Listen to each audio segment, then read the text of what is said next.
Does the Son eternally submit to the Father? So the last couple days, I have been reading Systematic Theology by Wayne Grudem. And I was unaware of this at the time, but I actually found out recently that he technically is a subordinationist. Now, what does that mean? As subordinationism is in the heresy of believing that the Son, Jesus, is subservient to the Father in some way. Now, most commonly this was expressed to say that, Jesus was essentially lesser than the Father in essence, which was heretical and condemned. And a lot of people would say that that Grudem is heretical for essentially having the position that the Son eternally submits to the Father because that inherently creates distinct wills within the Trinity.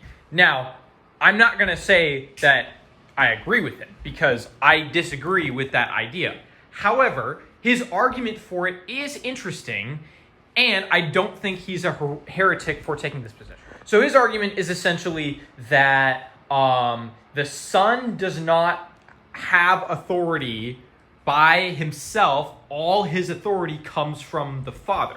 And this is true. He essentially argues that the Son submits his to the Father in an economic sense because the Son receives his authority from an economic sense from the Father, because the Son is begotten of the Father, right? And that's true. In principle, that is fundamentally true. The Son, Jesus, does not have his own authority in the sense of he has authority of his own, but it is not from his own. It is from the Father. That is because he is begotten of the Father.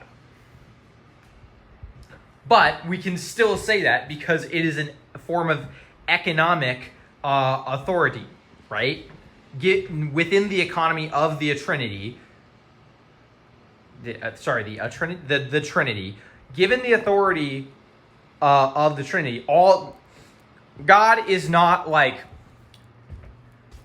God is perfectly one and without parts, and he is three distinct beings. Now, these three distinct beings are still fully God and have everything that makes God God. They're all powerful, all knowing, all good, and are united in essence and have one will mind. Okay, but they differ from each other in their relationship and in their role. So the role of the Father of the three is the primarch, because all of the authority comes from the Father, because the Son is begotten of the Father, and the Holy Spirit proceeds from the Father and Son. Now, I'm not going to get into the filioque debate. I affirm the filioque because all of the scholastics affirm the filioque, so I see no reason to not affirm the filioque. But I'm not going to lie, I do not understand a lot of the metaphysics going on when talking about the filioque, so I'm just not going to talk about it. But there is an economy within the Trinity, and part of that is the relationship between them, and one of which is authority.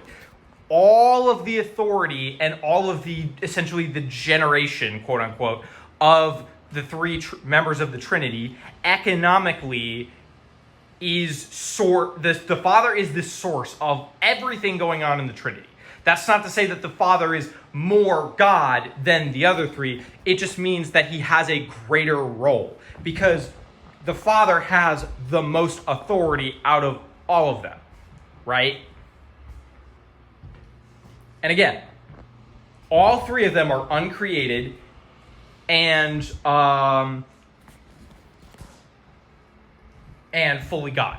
So it's not like Arianism or like semi-Arianism where the the Son or the Spirit are like essentially created like wills or like whatever of the Father. No, God is one divine essence that is perfectly without parts, potency, and is immutable. Okay? Classical theism. And it's very important to distinguish that because Grudem is right in saying that the Son's authority does economically proceed from the Father, right? Because the authority of the Son is not it's not self-evident. The authority of the Son is one granted, not self-subsiding, right? It comes from the Father, not from Him. But the Father, but they do all have the same power, right? Because all three of them can act within a chord of their own. They can act completely independently from each other in the sense that, like, the Father isn't in control of the Son or Spirit. They are in full control of all of their actions, but they all do the same because they are united through their one will, because they are all of one essence, which is the divine essence. So the real error of what Grudem says is specifically because he uses the word submit. Okay, so in the way that denying Mary is the mother of God is inherently errored due to the like tons and tons of like metaphysics behind like the incarnation and like the hypostasis between the the two natures, it is inherently an error to say that the Son submits to the Father eternally. Okay? Now, I would say that he's not a heretic for the same reason that not everybody who says Mary is not the mother of God is Nestorian. Because, yes, it is inherently an error. But not every single person who denies Mary is the mother of God is fully Nestorian. Because they wouldn't say because they would still say things like God died on the cross and things like that. They would still use the term God and Jesus interchangeably, right?